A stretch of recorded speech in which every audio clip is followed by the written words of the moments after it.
You already know what it is. Horns Down Podcast, Kchris Griffin, Hall of Fame College Football Podcast with Jason and the coach. We're here tonight.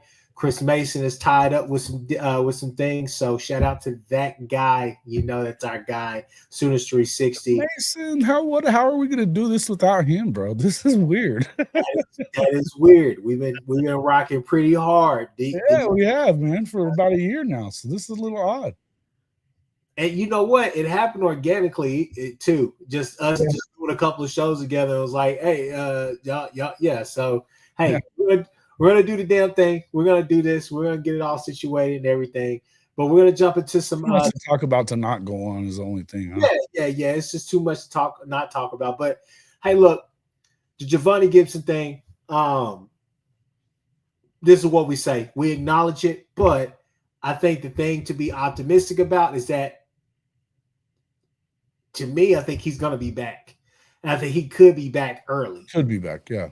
He could be back early. He could be back mid-year or whatever the case may be. But I think that you will be able to get him back at some point. So it's just one of those things where, like I told you, people, June is a beautiful month. Why? Simply because it's the start of summer camp, and you get to see who the hell is healthy, who's not. And you get a lot of updates about that stuff right there. And this is the opportunity because you feel like, hey, this is a guy that you think that, let's be honest, he could potentially be the Kyle Williams, right? Or I think I'm saying that guy's name right, the wide receiver from Washington State, right? Last year with Mateer and all of them. Yeah. He's somebody that could come in there. Look, know the type of injury it is. Think it's a break to, what was it, a tibula or fibula or whatever it was.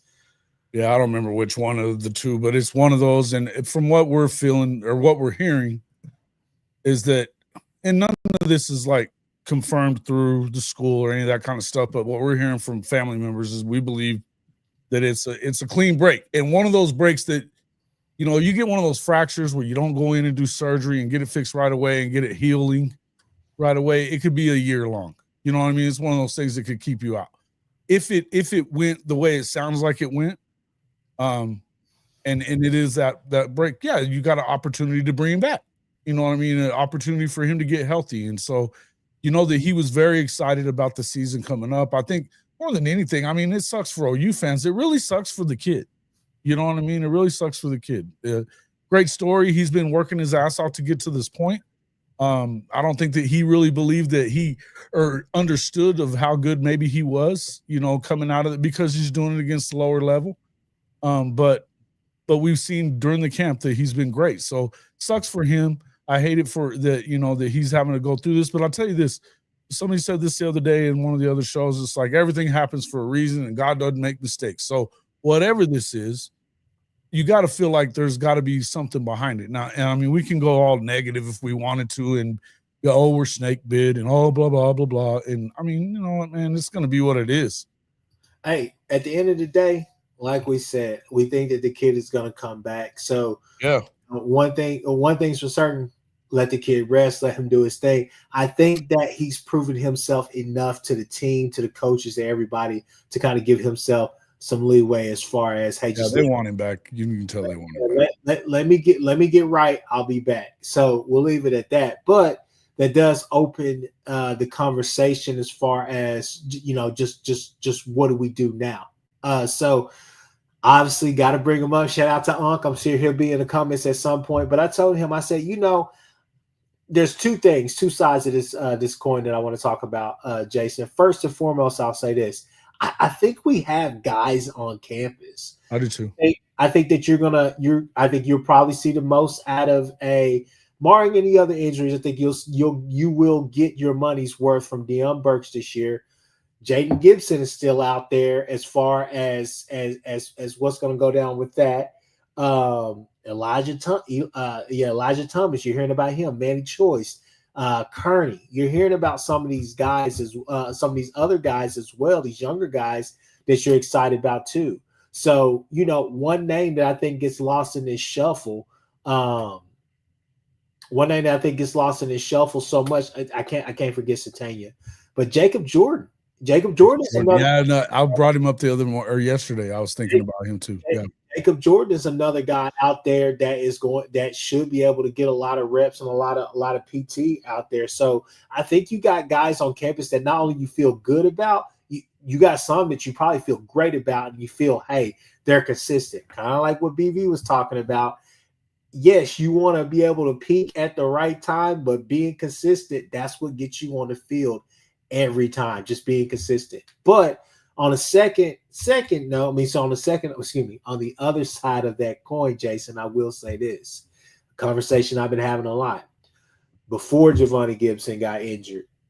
And now still was saying wide receiver is still a need in the pool because you needed insurance anyway. Oh, that made you look real good from last week, didn't it? Look, if everything is still going well, and fingers crossed, prayers out there that we get Javonnie Gibson back. And to be honest with you, like we just said before we came on, there's no reason to play him during the Illinois State game. If you can, bring him back to the Michigan game. If not, Temple, Auburn, one of those games right there to get him some reps, to get him ready for that SEC gauntlet that we're going to have this year down the stretch. Whenever you get him back, if you get him back this year, is probably good for you, right? Yes. But the biggest thing that I would say, and one little tidbit on this is definitely a chance for the med staff. Don't want to go down that rabbit hole, but this is a chance for redemption for the med staff. So we'll just leave it there. But as far as the portal, I think you were looking at least one or two guys. Anyways from the portal, if it's just my humble opinion. What's your thoughts about as far as portaling in a wide receiver? I think you do it. I think you do it at this point. And my guess is that with Jim Nagy, this is why they went and got him. You know what I mean? This is why they brought him into the fold. He wasn't expecting to be a huge part, I don't think, you've heard him say it a couple of times now that he wasn't expecting to be a huge part of high school recruiting this year because the class was already kind of shaping into what it was shaping into. That being said, I do think that he this is what you're looking for because he has all these connections of guys that he was thinking about bringing to the Senior Bowl here over the last couple of seasons or whatever, guys that he's been keeping tabs on. So being able to reach out to their managers and kind of gauge where they might be, who might be there. We've had a couple of people that are always in the chat here that have talked about certain guys out of FCS and things like that. We've heard a familiar name quite a bit around Sooner Nation and Trejan Bridges being in the portal, coming out of Central Arkansas, I believe it is now, is where he's been the last year. Where he had another decent season there, 7 touchdowns, like 700 and something yards. Former 5-star. I don't know that, and I was going to ask you what you thought about that, but we'll go back to that in a second. It's just, I definitely think that you go out there and get one or two guys that you believe, if you believe that they can come in and make an impact. Yeah.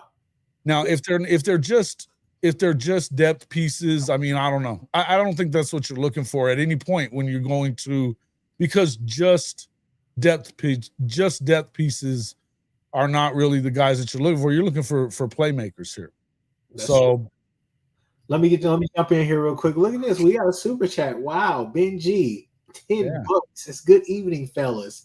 He says, first time you've even got one of those things on here, right? Horns down right there. I finally sat down. $10 and horns down. Shit. I finally buckled down and said, all right, I'm gonna do it. Ben G been like, hey, dude. Regardless, though. There's Jay too. Jay's in there. You gotta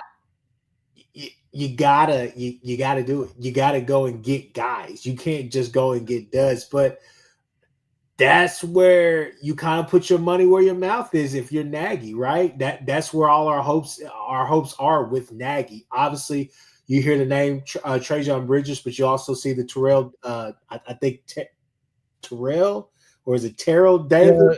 Terrell Davis. I think he's from Central Oklahoma, right? No, from UCO. Went out there and looked it up, guys. If you didn't know, UCO probably had the best season out of any Oklahoma team last year, university-wise. That's a high bar. Yeah, 1,600 over 1,600 yards through the receiving, and then also however many catches and touchdowns that he had. So the kid was out there balling, doing his thing. So I mean, it's interesting. What's up, Jay? What up, Jay? I mean, as far as the Trejan Bridges thing, I kind of think that's a dead end, not necessarily because of the legal trouble and all the rest of the stuff. I think all of that stuff has ran its course. I think for the most part, Seth McGowan, Mikey Henderson, for sure, Seth McGowan and Trejan Bridges have for sure moved on, meaning like other places. Haven't really seen too much or heard too much about Mikey. I think Mike, last time I looked it up, which may have been a year ago or so, I think he was like maybe at a JUCO or so. I don't know really where Mikey Henderson was at. I was really excited about that kid. But Trejan Bridges, Seth McGowan, I mean, they're all removed from that. They know what, goes with that stuff or whatnot. It's on OSCN, people. A little turning up for y'all. It's on OSCN if you want to go and follow all of that stuff, unless it's sealed for whatever reason. But regardless, second chances, I think, yeah, he could get a second chance if it's affordable. I think he and the Davis kid from UCO would be affordable, because I think that one's damaged goods, the other one is coming from UCO. Yeah, I mean, let's just be honest with you. They're not. I mean, the amount of money that he's getting at UCO, if he's getting any, is not going to be comparable to what he would be getting at an OU or a bigger program. Even OSU, as far as the NIL department, that's something that they lack. So I think that, that while they may be aggressive as far as, hey, this is what we want to do, we can get you, we can bring you in, this and that, blah, blah, blah. He can get better offers if he's looking to really cash out, which is probably what he's trying to do. So It's just one of those situations where, I mean, honestly, what are your thoughts about it though? Would you bring Trejan back if it was you? Do you think he fit, or let me ask it another way? Does BV think about doing that with I mean, again, we talk about how important soul mission and the culture part of it is. Does he even fit in with the culture of this locker room? I mean, I think he can. I mean, you gotta remember, a lot of those kids, a lot of those things are gone. I mean, a lot of the things that were there, a lot of people have probably went on. No telling. I don't know who he was hanging out with outside of the team.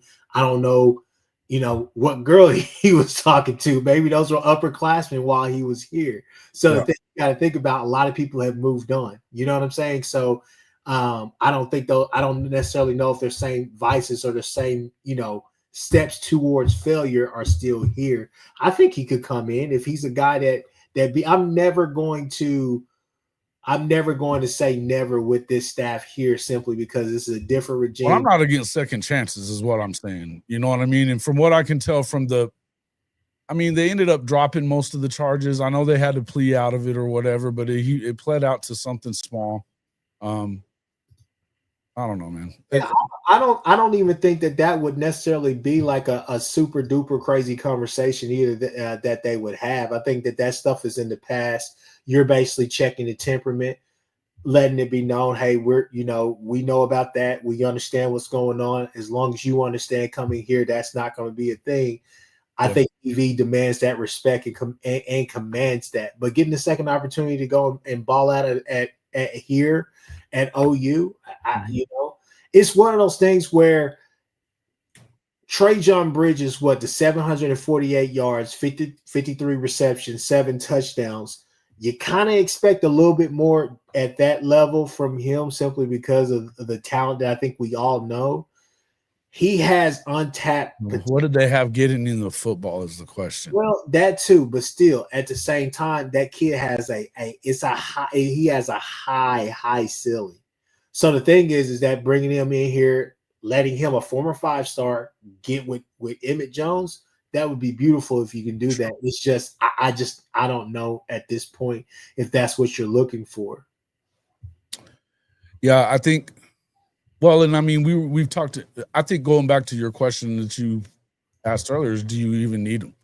Or what do you got here on campus? Well, now we know that some of these guys have been for some level of banged up, but it's nothing serious, like anything other than the Javonnie injury is anything super serious. I think we heard a lot of stuff about Countess Lewis that he had a groin thing going on. That's something that you just got to let heal. But we're hearing same thing with Satania. He's been a guy that we heard a lot about. But I tell you, I still am waiting to hear. I heard Ivan Carrion was a little banged up too, but we've been waiting on him to kind of step up as a big target here. He's 6'7". I think that he's a guy that could provide you a big time target especially in the red zone, 50-50 ball guy. Let him go get balls. I think that would be big. The other one would be, we're hearing great things about Manny Choice and especially Elijah Thomas. These are freshman kids, and I think, but that's the reason, I don't want to not say anything too about Zion Kearney. We've heard really good things about Zion. I think he was coming on really well towards the end of last season as well. I think that he's going to be a dude.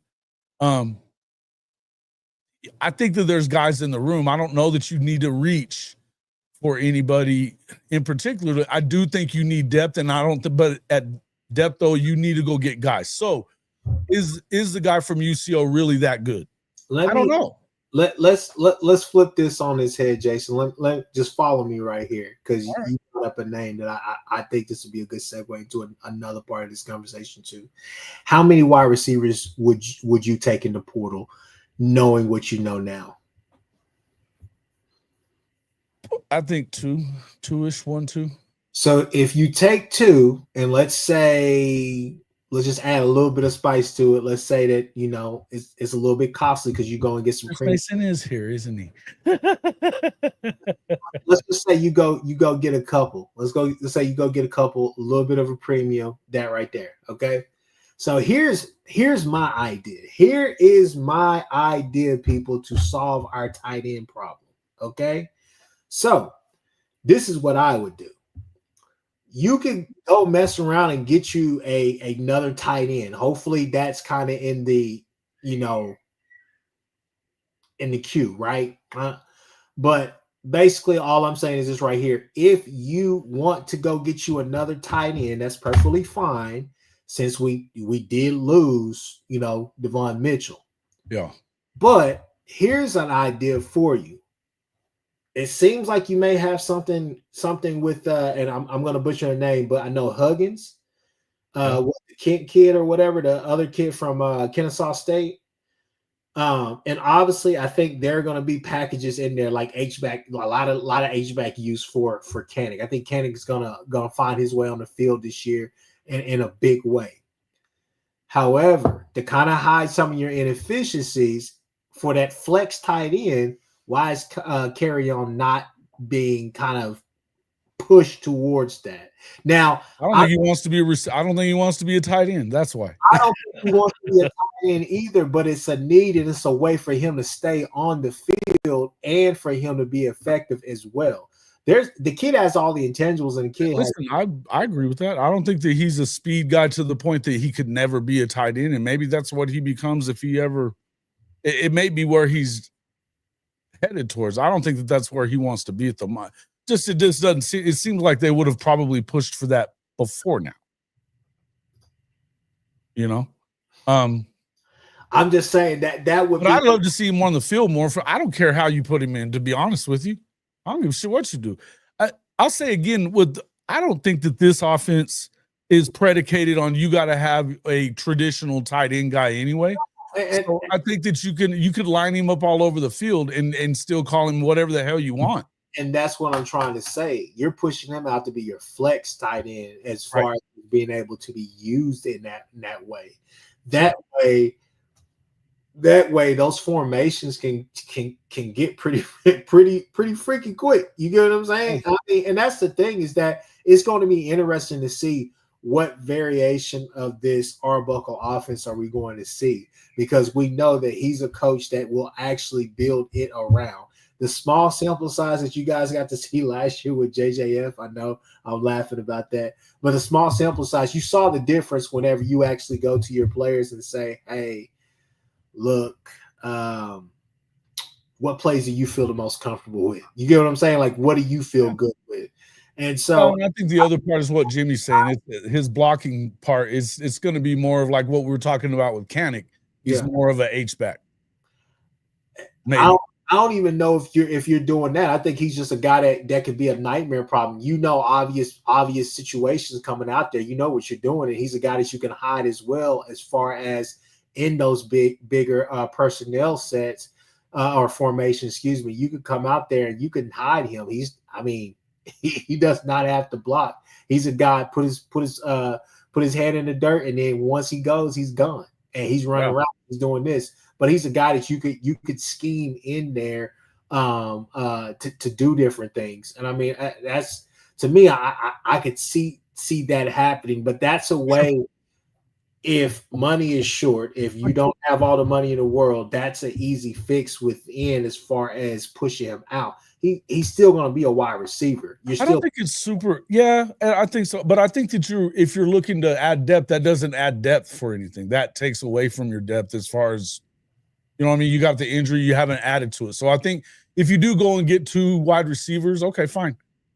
Or you could do a wide receiver and a tight end if there was a tight end there. I don't know that, but I'm starting to feel like the tight end room is probably okay. It almost feels like they went, because they got 3, right? They got 3 in the portal already. And so it feels like they were kind of prepping for the inevitability that this dude wasn't going to be around. Because apparently, I mean, he was missing practices and functions and shit that was going on for a minute. So this is not something that's brand new. We know that. And I just think that's why they already have 3. Again, I don't know how much you have to have your traditional. I think you kind of got that in the 3 guys that they brought in the portal. And then when you add Kanak to the group, you still have, look, I don't know what's happening with Caden Helms. I don't know. I know Chris Mason doesn't think a lot of where he's at. I think that you could still get something out of Caden Helms, being the athlete that he is. Now, this is where, I think this is where you have to find out. But again, I'm still of the belief that you don't have to have anybody in particular as far as the tight end is concerned, because I think that Ben Arbuckle is going to build this offense and run this offense and game plan around what is in the room, not what isn't. And I think tight end may prove to not be a deficiency like it has been these past 2 years, right? Yeah. Where it's damn near been non-existent since Braden Willis, right? So yeah. And that was even kind of, I mean, I don't think that Leb used him as much as he probably could have, but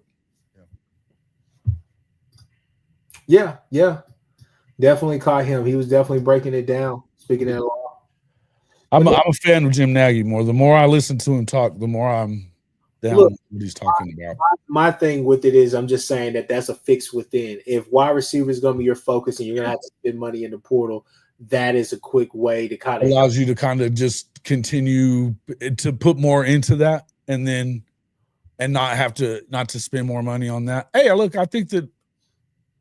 Yeah, and I don't even know that that's something you got to really announce. That's just something that you do. You go out there if you're Ben Arbuckle and you stick him in some situations. Look, if somebody and again, kind of going off of what we talked about last week, how involved is the tight end in this system? Meaning, is there any split T type formations, or is there anything where we would be in a bad position like we were last year, where the blocking was just abysmal as far as trying to put, well, that's where I think we're good, right? I think the blocking side of it, I think that's with the guys that you brought in the portal already. Mm-hmm. I think they're more traditional tight ends they were already tight ends and they block, right? You might get some, and they're tall enough that you might be able to make them a target also. But I think still more than anything, they're that guy. But I'll go back to what, as far as, if for the blocking stuff, I think they're in good shape there. And we know that his offense kind of evolves to what he has. Now, I'm telling you, people, you should go back and watch Washington State. If you haven't gone back and watched Washington State, understand that he does anything. Jumbo set, I saw him under center. I saw him huddling at times. all things that you haven't seen around here in a long time, right? All things you haven't seen in a long time. So to me, I think that you're in a situation where, I don't know. I'll just put it, and I'll go back to what I said last week. I don't know if I said it on this show last week, but I did say it somewhere. Guys, believe it, out of 3,300 passing yards that they had, or almost 3,500 passing yards that they had, only 300 of them were to tight ends. They had 6 touchdowns out of 33 that went to tight ends, and only, 30 total catches. It was no, it wasn't even that much. It was 20-something. 21 catches is what it was out of 260, something like that, completions. So it was 7.5% of the completions, 8.5% of the yardage, and 15% of the total touchdowns through the air passing. And they still had damn near 5,000 total yards. So, I mean, you can say what you want about what it was, what league you're playing in, and all that other stuff. It still equates. It still equates to, I mean, you have more talent here too. So it is what it is. I think that he's gonna base that offense around that. I think that if it's gonna be good, you're gonna have to expect it to be good the way he likes to do things. That's a hell of a comment. House money said, I bet the main play Buck runs and is tight end release into a wheel route. Oh, I like those. I like tight end releases into wheel routes myself, especially on EA. But people, yeah, no, I mean, well, let's kind of bounce back to the wide receiver question. So we said 2 wide receivers. Yeah. I don't think you have to be quick. It's going to be interesting. As you see right now, Nico is negotiating with why he's not holding out. I have no idea. But regardless, that's neither here nor there. What, Nico? Yeah, you didn't see that? Iamaliava? Yeah, he is negotiating currently his NIL deal with Tennessee, which is interesting because I thought he got $8 million coming into the whole thing. But we'll say that for later if we get to that. But going back to the wide receiver thing, I bring that up simply because I'm like, hey, you never know who the hell is going to jump into the portal. And as far as what Nagy was talking about and stuff, I mean, agents and all the rest of that are hitting everybody up. So, I don't know that there's anybody that's completely out of question. Yeah. No. We could piss off everybody in Austin and go after their guy. You know what I mean? So Jay says Davis is pretty solid rotation piece, which he may be. He may be. He looks like he was. Yeah. It is. Jay, if you want to link, come on, bro. Where you at? Come on. But what I would say is this right here: has anybody heard anything about Keontez Lewis? I know he's been injured, this and that, but he's kind of been the odd man out of that, of those transfer wide receivers that came in. Even coming here, you knew solid production there at Southern Illinois. I think he was a Saluki. Yeah. We know that he had P5 or P4. I was going to say he was at Wisconsin and UCLA also. Yeah. So, I mean, I don't know. I'm thinking if you get the Davis kid, are you just essentially getting that kid again? Because I know the numbers, 1,600 yards, this and that, could pop. Arbuckle's offense could make him go crazy. But I'm just saying, are you basically getting one and the same player with that guy? No, Benji. I'm just saying some could be available. Said he's been solid lately. Sark has kind of a way of getting receivers in his doghouse and running them off at some point. So I never know. I think Savion Red hit the portal again. Savion Red. Wow. Damn. That's a name. Yeah. Speaking of guys in Sark's doghouse, you know what I mean? Yeah. Said Nico transfers and Arch gets the call. I don't want to talk about anybody named Nico right now. The only Nico that I trust is Nico Harrison. Shout out to that guy. Yeah. Let's see. But yeah, no, wide receiver, I think that, I mean, like I said, man, I think you got guys on the team. I think you have some guys that one are ready to step into the light, first of the season. But I think you also got a couple of guys that are ready to kind of step in late. As far as the shuffle now, I think well, go ahead. You got a point? So I guess my question would be then, do you think that you still need to go get somebody then? Yes, I think you need just because but it needs to be a guy that just in case he could step up. You need added insurance. You need to go get a premium guy, and you could bring in another guy who may be a rotation piece or a developmental piece. Just I guess kind of discounting what you're getting for that premium guy, but you need to go get a premium guy simply because you need that added insurance. Because before before Javonnie got injured, right. I think the thing for me was, what are we going to see from you? Need added insurance for Javonnie Gibson. That's kind of where I was at right there. So that's the only reason why I would say still go get a guy that could come in here and produce right off the bat. But with that being said, with the transfer portal, as far as OU is concerned, I think the past couple of weeks we've talked about as far as like, okay, what's high on a priority? Was it linebacker? Was it corner? Was it tight end? I think last week we said it was tight end. Now things have shifted. So I think obviously wide receiver will be number one on the list of priority. But then what's next? Is it corner? Is it linebacker or what? We talked a lot about that. I think if anything, it'd probably be. I don't know though. I'll tell you one thing is that. Listen, and shout out to our guy Trap House Boomin.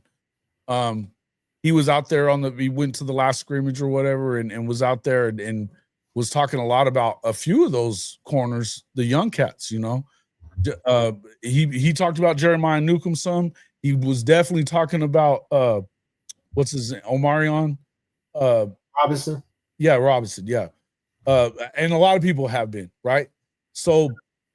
I think that when it comes to Newcomb, I think he's a smaller guy, so you're going to look at him in the same light as you're going to look at Eli Bowen, sticky guy that's he's gonna run with these dudes and be kind of a bulldog. But I would tell you that I think that they're in a situation where they're going to be okay. I think that there's not a ton of experience, we know. But I don't think that I'm too worried about it either, because I'm not hearing bad things out of it. You heard Kittle Dobie's still been out there talking. He thinks that it's going to be a hell of a defense. I mean, especially if he's coming back, I think you're right. There's another guy that can play corner. If Gentry seems like he's feeling good, man. He keeps saying that he's feeling better than he's been in a long time. It'd be great if you got, what you expected out of him. Can you depend on it? Probably not. But I do think that, look, man, we've talked about they've raised the bar, they raised the floor of what the defensive side of the football is at Oklahoma. Every guy that comes in, it seems like he's right there or better than that. We can talk about Malik Hawkins. He's been doing really well there as well, too. We're hearing all these things out of camp. I think you're going to have to wait and see, but do we have to go get a corner? Probably not. Do you go and get one for insurance purposes? Maybe, maybe so. And that's cool if you do. I still feel like with this defensive front that we're going to run at them, you may have time for these guys to get acclimated. You know what I mean? So we know Newcomb, we know Haynes, Guillory. Definitely heard a lot about him. And I'm just talking about kind of the younger guys. Jordan is still there. Because I think right now, if the season were to start today and you're rolling out, I think your top three corners will obviously be Gentry, Eli, and then guy, why am I forgetting his name? Kid from Mustang. They'll say it in the chat. Tristan Haynes? No. Kid from Mustang. Not he's from. He was from. Yeah. My goodness. Oh, let me go find it. Hold on.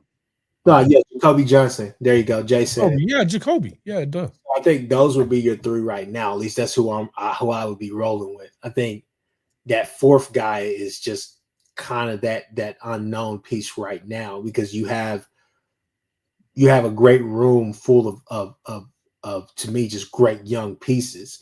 Could be Newcomb, it could be Guillory, it could be Haynes. Cortland Guillory is who I was meaning to say, not. I'm not necessarily sure kind of where you're at with that, as far as just kind of like your top four. Again, I think that at this point, do you not go out there and you look at all of the positions and you're so like, okay, it's not necessarily a needs, it's needs plus who's the best guy out there. Mm-hmm. You know what I mean? Is who could make the biggest difference? Because if it's a guy, you don't want to, why would you spend, resources on a guy that is the same as somebody you have in the room? Yeah. No, I mean, you're going to get a premium guy. Right.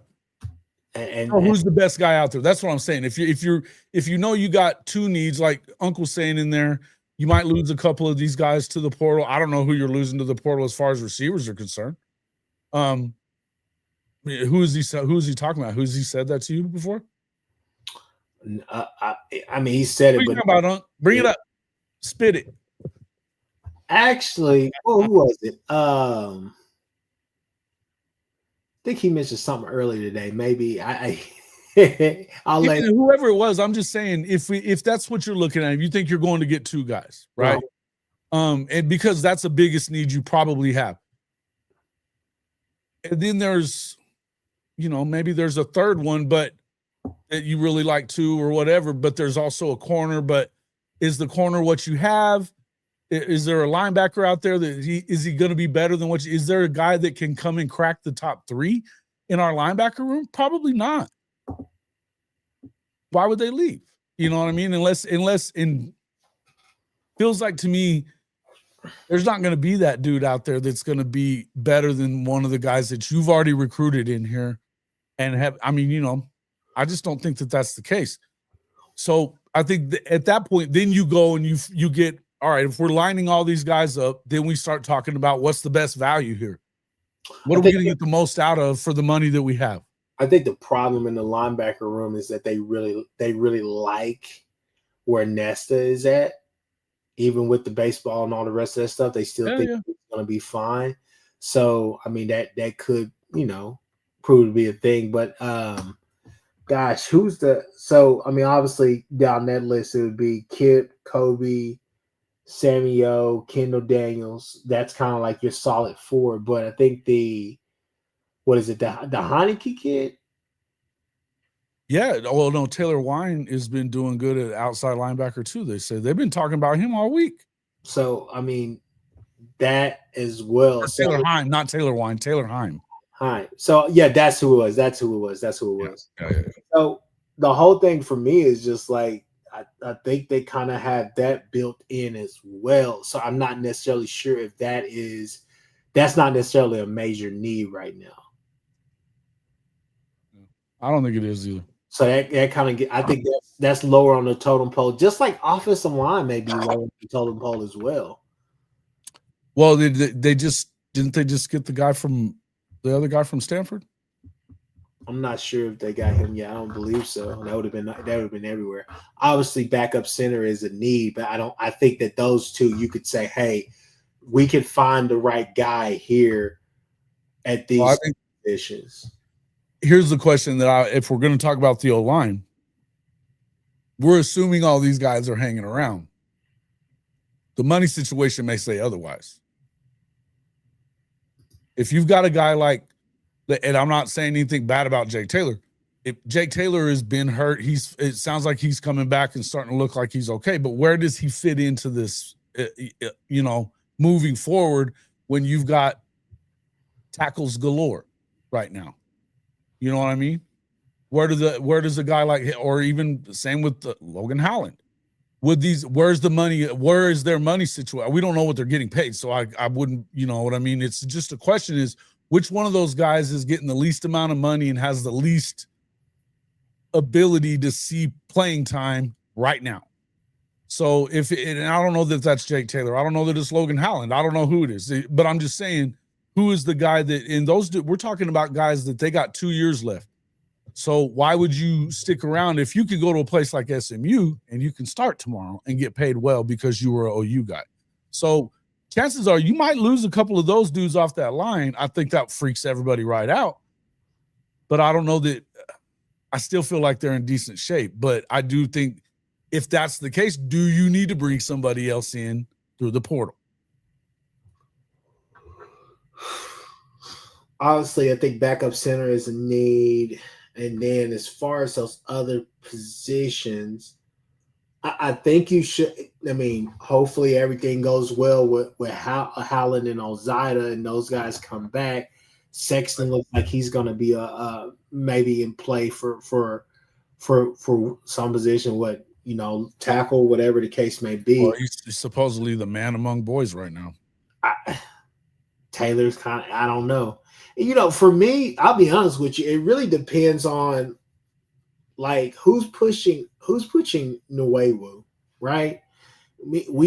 I think last time we talked about Nwewu, I think we kind of disagreed, and like I told you, I was like, man, I just not seeing the push for as big as he is. I think that's why they're pushing him to center. Yeah, I mean, yeah, you could. Yeah, I do. But if you get a backup center in the portal, I mean that's just kind of one of those things where it's like something's got to give with that kid. Like either he's going to be the big mauler, not just a hog molly. It's not enough to be a hog molly inside anymore.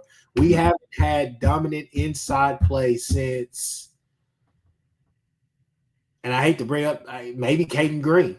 Just recently, give at least a recent. Or when Sexton moved to guard, on that side of during that last year that we went when we played at FSU in the bowl that year. To me, I think one of the biggest issues with the offensive line over these past years, you could say Beaton Bowl has gotten stagnant. You could say lack of depth, this and that, blah blah blah.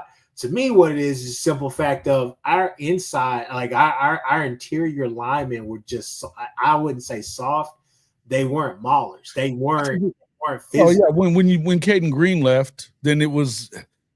I think he may have. You had 1 year that you didn't get the guys that you probably felt like you needed to, right? As far as like immediately ready dudes, and that's the game you play in the portal, though, Chris. Right. Yeah. I also think that you got to look back at 2021. That they only took one guy, or what was it? 5 total between 21 and 22. I mean, that messed with that. That meant that you were going to have to play that portal game, moving forward and hope that everything worked out. And one of the years it didn't. So I would say that I think they're okay. I think they're going to be fine in that area. They've looked really good. I think it was a really good point that Chris Mason made last week when he said, I don't think they put those guys out there to do a bunch of one-on-one stuff if they're just going to look stupid. Because the way this fan base is going to react to that. Well, everybody in the chat right now, go ahead and spam it. Tell us what is the priority list for OU as far as the portal. All right, let us know. Is it what's your top 3 spots that they have to address in the portal? Wide receiver, cornerback, linebacker, wide receiver, cornerback, edge rush, right? I don't know. Like, what are your thoughts right now as far as what you need to address? I'm just throwing stuff out there, Jason. I was going to say, wait, what? Yeah. All right. Hey, this is respectable from a Texas fan. He says tight end, wide receiver, O-line. Yeah, okay. That's respectable. That's respectable. Like I said, just spam that and we'll definitely talk about that. Let's see. Sooners Cowboys, he says wide receiver, tight end, O-line. I guess he's just saying center, right? All right. So let me add this to your question that was in there then. Okay. If everybody's assuming we need wide receivers, do you give Trejan Bridges another shot? Stevie G, he says interior offensive line, says center. You need a let's see. DB and wide. DB and wide receiver, yup. Let's see. Stan J says Stanley. Big wide receiver. He wants a big wide receiver. How tall are you talking? What's the intangibles? That 6'3" and up guy. I like this right here. I like that. I think that, yeah, wide receiver, DB, and tight end. Got first. On top Some of that, Cowboys would give him another shot. Benji says no way he would. Unc says negative on Trejan. Johnny Boy says yes. About 50-50 right now. About 50-50. Now, so if you were bringing up wide receivers, it was Zayas Bilou that was adding in those other guys about a week ago, or earlier this week is that actually when it was. Sincere Brown from Campbell and Karate Brinson from Tennessee State. Yeah, I saw those along with Davis. I thought they would be snagged up already by now. Yeah. I mean, the portal hasn't opened, but you know what I'm saying. Oh, let's see. They could be thinking. Sooners in Texas says hell no to Bridges. Drew says he would take him. Satterfield says he would take him. Jenna James says center, wide receiver, DB, and then tight end. Okay. Then we got Jimmy Satterfield. He says wide receiver, center, DB, and then tight end. Yeah, I mean, I mean, all of these are really kind of sounding the same, which is good. J. Ross is saying 6'3" and up is who he's talking about. Okay, 6'3" and up. Let's see. Bishop says center, cornerback, one wide receiver, 6'3", 250. Okay. that one. He got real detailed for you, bro. Real detailed for you. Drew said, I'd take Trejan back. Okay. Yes, another shot on Jimmy. It's just an escape guy. The other two had goals. I said, oh, that's not the kind of endorsement we want to hear, man. Come on. He just drove the car. Cowboys, when he goes dark, he goes dark. Let's see. What about a dual role for Canning? Yeah, I mean, I think you're gonna see some of that, to be honest with you. I think you are too. Yeah. It's gonna be interesting to see how they use him and some of those other bigger tight ends, especially around the goal line, especially when we're in those heavy formations as well. That's going to be interesting. I think you're going to see him out of the backfield doing some different stuff. I think he's a Swiss Army knife type of guy. And I mean, guys, if you haven't gone back and paid attention, now that we know he's in the tight end room, do yourself a favor. Go back and look at his senior film from high school and how many 50-plus yard touchdowns the dude had. I'm not talking about how many touchdowns. I'm talking about 50-yard touchdowns plus. Now, like every fucking one of them. And I get it. It's high school. But, guys, this dude has a nose for the end zone. He's got speed. I think you have to do it. Now, here is the thing. People, okay? Let me just kind of run this back real quick. Let's see. Let's get a small sample size. Wide receiver, center, DB, tight end, center, wide receiver, DB, tight end. Nobody's talking about running back. Are we forgetting about that, or are we good? Or if you read people, you kind of got your ear to the street. You kind of hearing mixed reviews. On one hand, you hear, "Hey, X-Rob is that guy. Sawchuck got his stuff together. He's there. Blaylock is blazing. Blaylock is killing it, from what I hear." But then you hear on another hand, on the other side of the street, and they says our running back room isn't that good. So where are you guys at? Jason, where are you at? We'll let you talk about it, but where are you guys at in the chat as far as the running back room? Is that not a portal concern? First, to respond to Benji, in high school, it always laugh at people that say, yeah, it was in high school. Yeah, it was in high school whenever you don't want the guy to be worth the shit, right? I mean, you know what I mean? When you want to argue that, he ain't good. You know what I mean? But when you want to be excited about like your freshman receivers there in Austin, I bet you're not saying shit about them being high school guys, are you? You know what I mean? It's just let's be real. Let's be real here.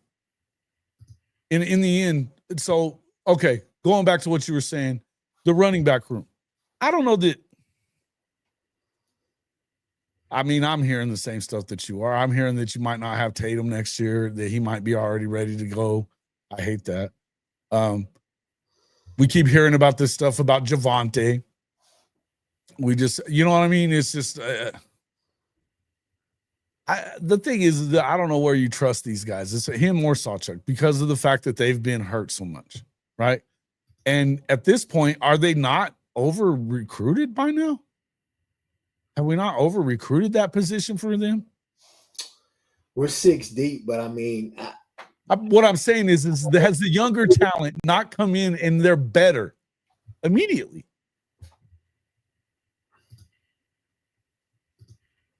Okay, Chris, are they not? I mean, look, I'm a believer in X-Rob. I like Tatum a lot. I think Tatum. I do too. Hey man, I'm not dissing Tatum. I think that the fumbleitis stuff can't have it. No, but my guess is he's going to fix that. But here's the thing: Tory Blaylock's dad has done this, right? Yeah, and he comes in at 200 pounds, ready to rock and roll, run through tackles, and he's a home run guy. Maybe that's why we're hearing that Tatum may be out. I don't know. Look,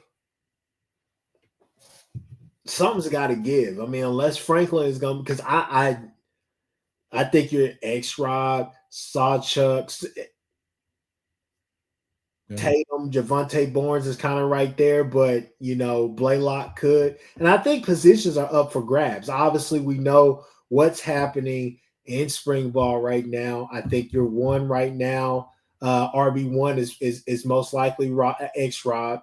Probably your two is Sawchuk going from there. But I mean, it's spring, people. Summer's going to be here, fall is going to be here, and you're going to kind of figure that out pretty quickly.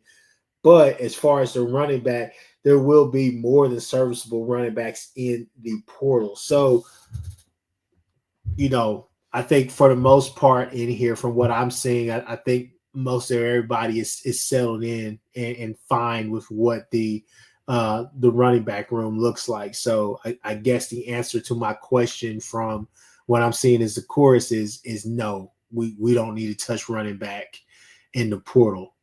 Unless, a 1,000-yard or 1,200-yard rusher gets in there, right? So that's just kind of where I mean, yeah, I agree with you. Unless there's a guy that's proven, you go get, hey, Jeremiah Love gets in the freaking portal. Hell yeah, go get his ass. That pissed Coach right off. I fucking love it. No, I just thought it'd be a good question to ask because I mean I think it's a fair question. But aside from that, I think you like who you've got. I think the question, the biggest thing that you're hoping is, DeMarco has a two-headed monster, and maybe a third guy that gets in there some, but not much. I guess you're kind of hoping that Arbuckle is going to have some opinion on that and kind of force his feelings on it as the coordinator. I think there's more questions about the rotation than there is about the guys in the room. I don't know. To be honest with you, that's respectable, and I think that's very factual as well. I think, and I've been screaming that for the longest.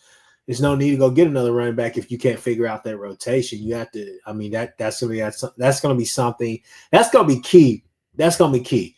Even if they did win 9, 10 games or so, if that's still kind of an aching part, I think all eyes are on, okay, one, how do we get better going to the next season after this? Right. Two, what are we going to do about that? Like, is it time for DeMarco to move on? So I'm hopeful we have it figured out. I'm hoping we have our bell cow and then, two other backs that they come in there. It's not that much drop off. Right. So I think that's kind of where we're at with that.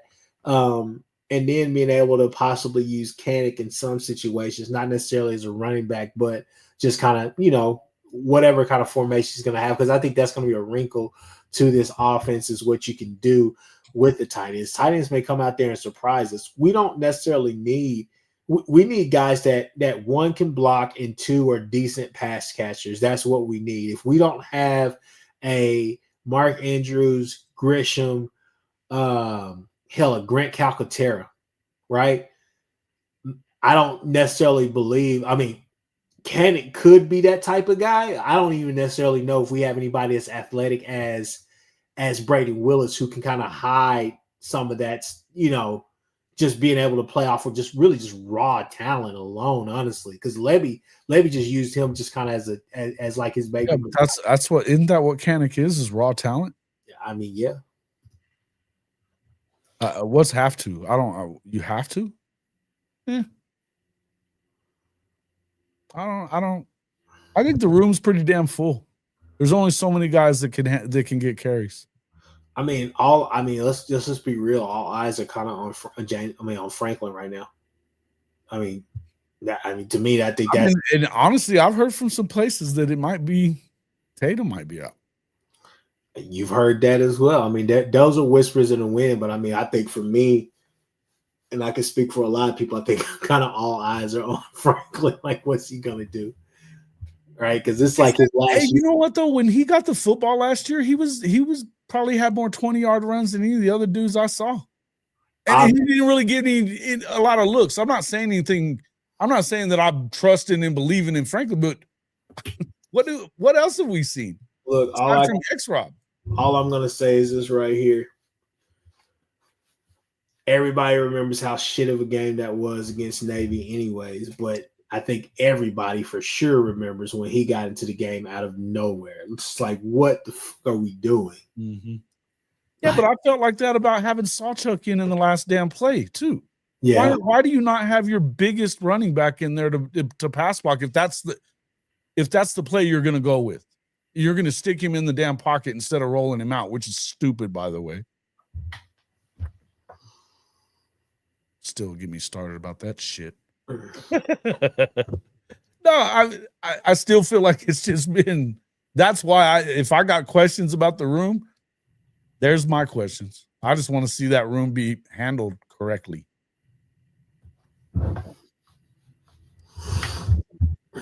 What else you want to talk about? I mean, we've been going for what? We're getting close to time. Yeah, we can close with this. Crimson Combine. Do we hate it? Do we love it? Where are we at? They're adding the 7-on-7 portion, which I think is pretty cool.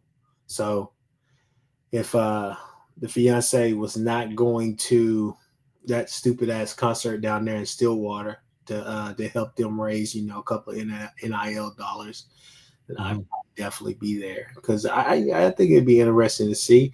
I mean, everybody wants a normal spring game, but I mean, it's going to be a decent event for whoever goes. Okay. It's just, a little getaway weekend as well. And then also, like I said, they're going to have a little bit of the 7-on-7 stuff. Obviously, 7-on-7 has taken on a life of itself, but at the same time, it'll be the first time you kind of get to see Mateer and some of those guys get to, just throw and all the rest of the stuff. And it's nothing wrong with that. I think everybody wants to go out there and just see what's going on. Yeah. I think we're seeing the end of your traditional spring game anyway, no matter how you slice it. I think next year you're going to see a mix of kind of this stuff or going up against other schools, however that may be. I'll just say one more time on the record, hell no to Bedlam outside of an actual Bedlam game. Yeah. But aside from that, I think that I don't know what I think about it. The reason that we're hearing and listen, in view of the fact of these injuries that just happened on Monday, here we are thinking, hey man, we made it through spring, nothing serious, but oh shit, in view of that, I'm okay with it. But I'm still wondering if that's I don't know, man. We keep hearing that they're not tackling much in practice, or that there's not a ton of this stuff going on. But my question would be, why do we need a starter in the last couple of practices of the spring anyway? Why this is the time that if we're going to talk about any of this other stuff, and that'd be where I'm at, is that that was, and I felt this way, and I kind of spewed this out to a couple of people. It's like, damn, feels like that would be the one where, at this time of spring, Let's get deep into the depth chart and let them get more reps than they're going to get when the fall rolls around. Because we may need them if we're going to stay snake bitten. We need them to know what the hell's going on. And if they're only getting a couple of reps here and there, that's tough. It's tough to do. So I don't know. Anyway, I don't love the idea of not having a spring game. But I understand why they're not. Aside from that, I'd just say, yeah, it is where we are. All right. So what? Hey, yeah, we should go to some NIL talk. Did you see that tweet I sent you? I was just gonna say, like, what are your thoughts about the whole Nico thing? Nico Iamaleava. Well, I think it's par for the course, man. I don't have a problem with him doing it either, by the way. Again, I'm pro player on this deal. When it all boils down to it, get what you can get, player. Go get it. Get your money. But and the other thing is, and if we're going to talk, we're talking Nico, there's going to be a lot of dudes that are probably going to be available. That's why I was saying you could probably say any name in the country, including in this roster, and say they might be available. They might be floating their names out there because we've heard Marcus Dent talks about it on my show all the time. He gets calls all the time. They know how the number even gets out, and he's getting calls all the time from agents and guys that are, is he interested? What's his bottom line?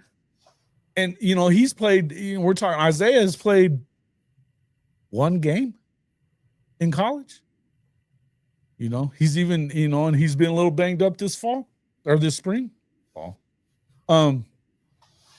I think it's always open. It's always going to be opened up right now. I will say this, that I saw this, and this is shout out to the Wild Ute, but he keeps bringing up this thing about the clearinghouse, that Deloitte clearinghouse deal that they're trying to push through, that they're going to be out there testing or looking at all these NIL deals once you go into rev share and making sure that they're fair market value. Which I said in my I tell you, and right, well, I'll tell you then what I'm saying to you is you guys are full of shit if you think that this is that all of a sudden we're going to the let's have competitive balance and shit in college football. Look, you're out of your damn mind. That's the reason why Eric Claude is my friend right now. He's talking, he says but I'm telling you, Jason, there is going to be some type of cap at some point simply because not on NIL, there's not, brother. There's not. You're going to be able to look, there are going to be different outside forces that force you to put a cap on this because I think with the that's cap. That's cap. Going to evolve. It's going to evolve. Shit. You're capping, bro. You're capping. You're capping about the cap. Is that what you kids say? Capping? Quit capping. Anyway. Bro, I'm telling you, you cannot tell anybody how much money they can make for endorsements, and that's what it is. Like I said, if you don't want to put the cap, if you think the cap is unrealistic, then the cap is on rev share. The cap is on rev share. There is one thing that you could do to fix a lot of this. Just like they have an SEC, make it universal. Start messing with these players' eligibility as far as just saying, look, you want immediate eligibility, either stay at your place or come here, but you had to sit out again. Would you go back? Would you still go? Okay, you can say all this shit and act like it's going to be reality when it isn't, because all I got to do is go back and give you all these damn court, all the stuff that's Mr. Attorney, what's going on in court? It's telling you can't fuck with their NIL. Look, here's a thing for you. As far as K is a commie. As far as that is concerned, I'm gonna say this to you right here. As a lawyer, okay, and my uncle is gonna love this because he always calls me a bullshit attorney, anyways. So Jason, just like they wrote that law yesterday, I can write a new one today. How you want me to do it? All right. Look, we can figure this out today. I'm just telling you, at some point, you're gonna have to fix a lot of the stuff that you're doing right now, because a lot of the stuff that you're doing is basically just temporary blocks that you're setting up, because you're going to knock it over again and actually come in with what's going to be real. I think at the end of the day, I don't believe that you could tell a player how much they can or cannot make. However, there will be some limits as far as what the schools can do. And that's what the revenue share is actually doing, is forcing some schools to say, hey, this is what we can pay you. This is what the average direct payment is going to be.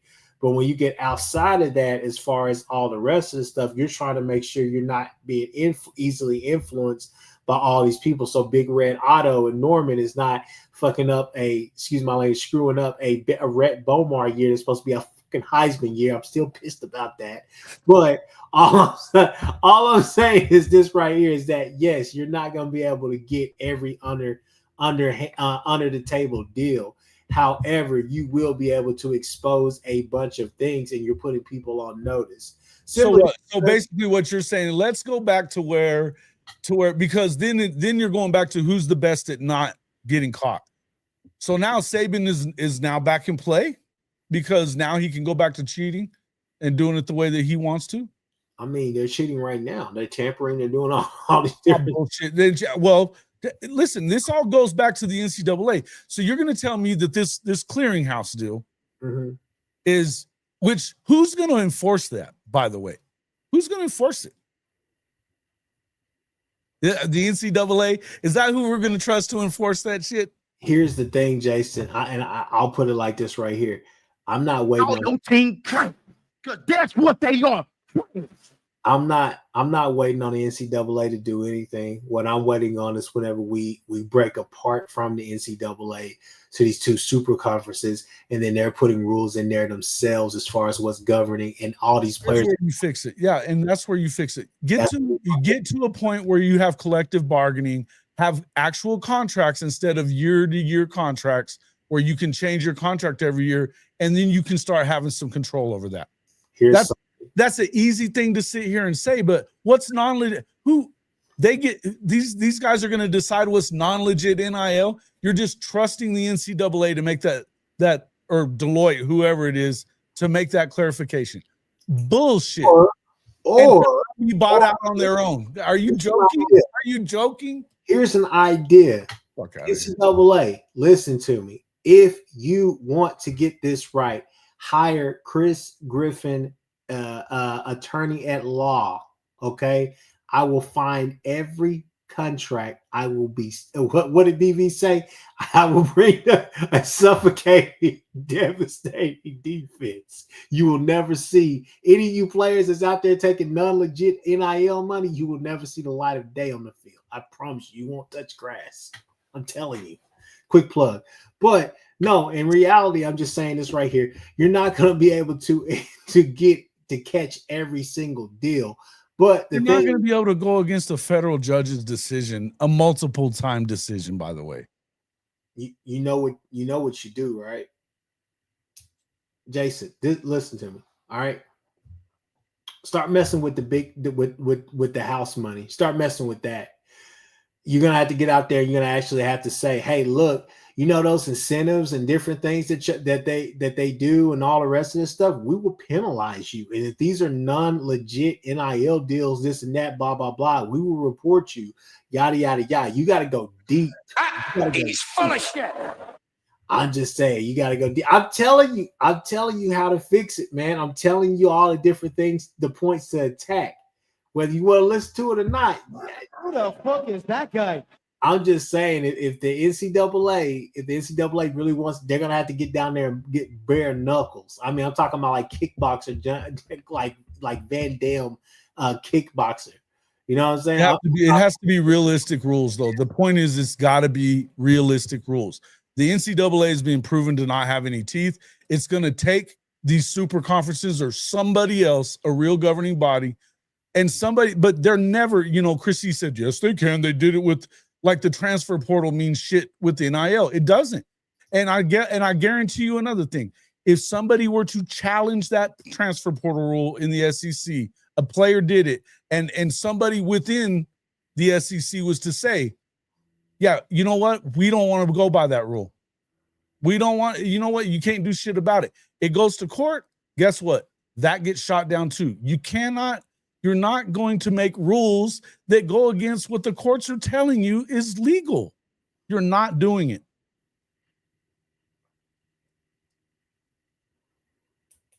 That's it. And I mean, we can hate this all we want. You know what? Tell your favorite president from the university to make them employees and let's start collective bargaining. Then you have some teeth. Until then, you don't. Collective bargaining. That's the answer. I know they don't want to do it, but that's what they have to do. And until they're ready to do that, I don't want to hear anybody bitching. I don't want to hear the schools bitching. I don't want to hear the coaches bitching. I don't want to hear the NCAA bitching or fans bitching. Fix it. Go to collective bargaining. There we go. Kirby Smart out there talking about competitive balance. You got to be shitting me.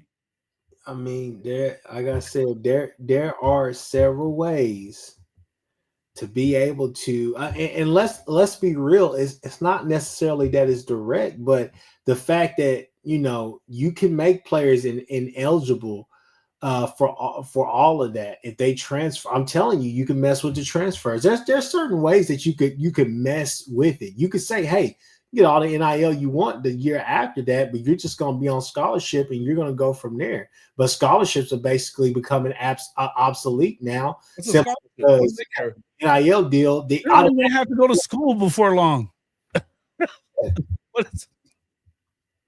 It's a farce to act like it's an education piece anyways. Come on, man. Boomer. And I'm not saying I think you should take advantage of getting an education if you're a player. I do. But I'm telling you that there's the idea that ineligibility because you got bad grades is going to keep you out. Come on, man. Oh, no, I'm not talking about bad grades. I'm saying any of that kind. I'm just saying all this stuff that the way that you think you knew it from before, there's no way you can do it. And hey, Riley 2-0. And first, please update your freaking record because he's not 2-0 against the SEC. But nobody's forcing these players to be in the NCAA. Okay. He said this last night on what the show I did with Marcus, talking about who was the player again you were talking about, that he was really pissed because Oregon got a guy that they had developed for 2 years and because they offered more money and they were tampering. Okay. He was in the portal, so that means they're not tampering. Right now you have free agency year after year. That's what it is. Why wouldn't you go be a free agent every year if you could be? Why wouldn't you? So in order to do that, collective bargaining, get an actual contract in the works, then that way, then you'll start. I think when you do that, that's when you see the NIL actually slow down because it's going to be more national brands, or you have to go out and get somebody from the area, say, businesses around Norman and OKC that are coming after these athletes to actually pitch a product for them. Mm-hmm. Right. I think more or less you will see a lot of businesses probably partner with the schools more than ever now, because now if you can get that built in, because if I was a school, that would make money for me. If you didn't have to pay 30% to an agent that's like acting like the collective is the same as going and getting a brand to come after your guy. I mean, the thing is I think the easiest example you could make is or just kind of made up scenarios just like that. So the easiest scenario I could pretty much put out there is, hey, look, Landers, Dodge, Ram, Chrysler dealership or whatever here in Norman, right? There's no reason why they should not be, begging. They should not be at the front doorsteps of OU right now telling them, hey, let's partner up to the point where anytime you guys have a player, blah, blah, blah, this and that, they're not having to go this, blah, blah, blah. You guys pay this, we can work out a somewhat of a deal. We can pay a little cash on the back end of the deal, but the prize of it is they get a brand new car. right? What, car of their choosing, whatever the case may be, whatever we have on the lot, they're going to be able to, get that. If they want to go to Ford, they want to go here, whatever. You would think that a dealership would be able to partner with there. That way, in the schools, especially with this revenue sharing and making it direct NIL, especially for a lot of smaller schools or schools like OSU or whatnot. I'd be over there with Barry Sanders' dealership going ham right now, getting players on campus, telling them, hey, we already have this built into the system, vehicle. You're going to have NIL, vehicle, housing, all the rest of those different things. Partner with some different realtors or guys around or right. Around. And there's got to be some quid pro quo, right? There's got to be some kind of quid pro quo. There's a give and take as far as like, hey, we're paying you or we're doing this or whatever, getting those really lucrative contracts as far as what's going on, because that's going to help incentivize the thing. But the whole thing is that, not everybody's thinking about that. I think that's an easy way for the school to be able to say, hey, we already have all of these different deals put in. Not saying that some of them don't, because I'm sure Nick Saban's on campus or Kirby Smart right now as a current coach, right? Kirby Smart, I'm sure that he could say, hey, I'm going to take you down here to the Mazda. Hell, Texas basically is renting out Lambos left and right. So I'm sure they have some type of deal with a dealership or whatever. But that's just a kind of a clear example of what needs to happen as far as trying to make this universally sound more uniform as it is, where schools are allowed to partner with these different, and that right there prohibits or stops the whole thing, the rule that you were talking about as far as, non-legit NILs, if we just call it that. But that's kind of just my opinion. But when it comes to the non-legit NIL, I'm just saying there's no way that you're going to think that they're not going to be sophisticated and smart enough to be able to prove that. These dudes have been cheating for forever. Since long before we were born, they've been figuring out ways to cheat and not get busted. Let's not get it twisted and act like they're not going to continue doing the same thing. And let's also not stop listening to coaches that are acting like they give a shit about this being balanced or it being fair. Fair, again, is where they judge pigs. The fair is not the idea that we really want this to be the NFL and we want it to be competitive, balanced. Anybody can win. We know damn well better than that. Now, here's on the flip side of that. On the flip side of this, Jason, I know this is a college football show, but I will say this: if they don't fix the NIL game, then what we had for probably the last decade in college basketball, which was parity, that's going to go away again for a real long time. Yep. Because chalk is going to rule again. Well, because, there's no FCS or anything like that as far as Division I basketball. You're Division I. So the problem is that out of all 300 however many Division I schools there are, here's the issue for the smaller schools, smaller D1 schools, and then you have the D2 schools and teams like guys like that, and they're saying it right now. They're basically becoming JUCOs because they're having to build a new roster every single year. Some of these coaches are having to get new players, 15 new players each year, simply because of NIL. Eligibility is gone, all the rest of those things. So there's a lot of different factors. So it's killing the college basketball game. Those windows and all the rest of that stuff is out of whack. So they're going to have to fix it because it's going to kill sports. But to do that and to get that for your school, you got to give something else too. Collective bargaining is where that's at, right? You don't just get to take if you're these coaches and you're these presidents and you're these schools. You don't. Mm-hmm. You have to give in. You have to give something to get something. We know what this is about. Come on, bro. You're doing contract work all the time. I just know that. Do you expect for your clients to get something in return for what they're giving? Look, my client's getting everything. we coming there. We coming for what we owe. That's Riley 2.0. Guys, you're saying that, yeah, they could have to do 200, but it's so easy for somebody like at name your school, doesn't matter, to say, okay, all right, well, let's do we're gonna do an NIL deal with him with this dealership over here, and he doesn't have to do 200. He's got to do 2. It again, you can do this if you want, and they could just say what is fair, what isn't. We're going to trust somebody that the NCAA is looking towards to believe that, you know, that they're going to get it right all the time, or that they're not buyable themselves. Come on, man. Come on, man. And USC people should never talk about cheating ever. But I ain't gonna lie. But that here's the thing, Jason. I created that proposal last week. Mm-hmm. I didn't look at it. I was looking for that revenue sharing thing just to kind of fully understand what the hell's going on.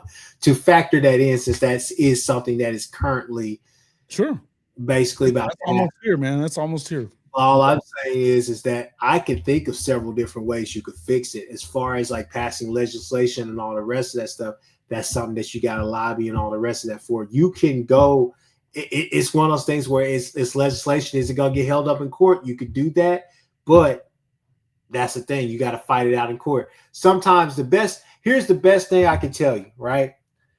My mentor, she would tell me this all the time. Sometimes, Chris, you gotta stop trying to settle at some point.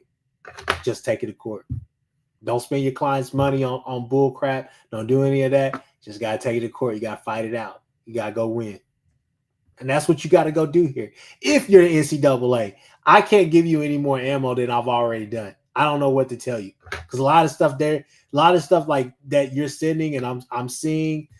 I'm like, I think it's kind of Captain Obvious stuff right now. I don't think it's like, you know, but you're too scared to make any decisions unless it's a knee-jerk reaction. So that's kind of where we're at with the NCAA. But so that's what I'm saying. Don't do that again. Go to what if you really want. Let's not get it twisted and act like they really want to fix this problem.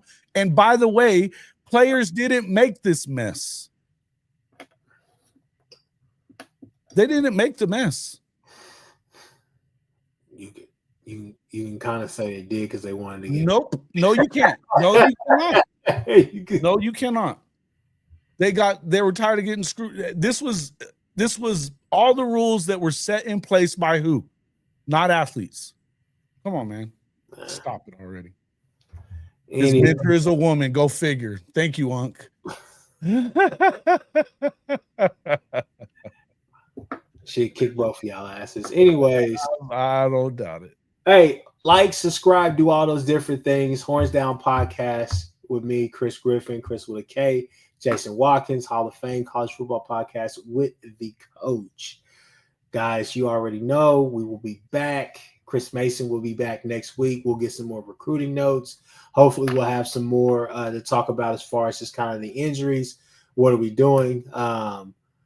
This should be a good weekend. Hopefully we hear some good things. Should be some good recruits that come into to the fray. I mean, hell, it seems like they have a recruit just about every other day, whether it's portal or high school. So should have some good notes, all the rest of that stuff. But until next time, we will see you next Thursday, y'all.